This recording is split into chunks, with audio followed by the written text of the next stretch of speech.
Hi friends, అందరూ ఎలా ఉన్నారు? నేనైతే చాలా బాగున్నాను. ఇదిగో మా చింత చెట్టు 2 డేస్ బ్యాక్ నేను కోసాను కండి కిందదంతా. ఈరోజు మా వారు పైదంతా కోసేస్తున్నారు ఎత్తు పెట్టేసుకొని. ఎండు చేపలా లేద్దామనేసి కోస్తున్నారు. బాగుంది, చింత చిగురు చాలా ఉందండి అసలు. ఇప్పుడు సీజన్ కూడా కాబట్టి మంచి హెల్త్కి కూడా బాగుంటుంది అనేసి 2 డేస్కి ఒకసారి మేమే కోస్తాం. మేము కాకుండా చాలామంది కోసుకుంటున్నారండి. ఎవరికైనా కావాలంటే వచ్చి తీసుకోండి, మా ఇంటి దగ్గరకు వచ్చి కోసుకోండి. నేను ఎలా చేస్తున్నాను అనేసి చూసేయండి. ఇంట్లోనేదేగా చింత చిగురు, కొనేది కాదుగా. ఇప్పుడు ఏమైనా చేసుకోవచ్చు అనేసి మొన్న ఎగ్స్ ఆనియన్స్ వేసి చేసా. చింత చిగురు చాలా బాగుంది.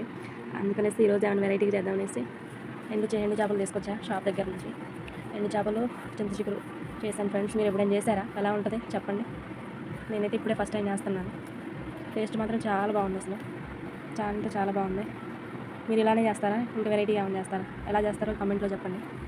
సబ్స్క్రైబ్ చేసుకోండి ఫ్రెండ్స్ నా ఛానల్ని. Please subscribe my channel. కొత్త వాళ్ళని ఎంకరేజ్ చేయండి ఫ్రెండ్స్. Okay, bye.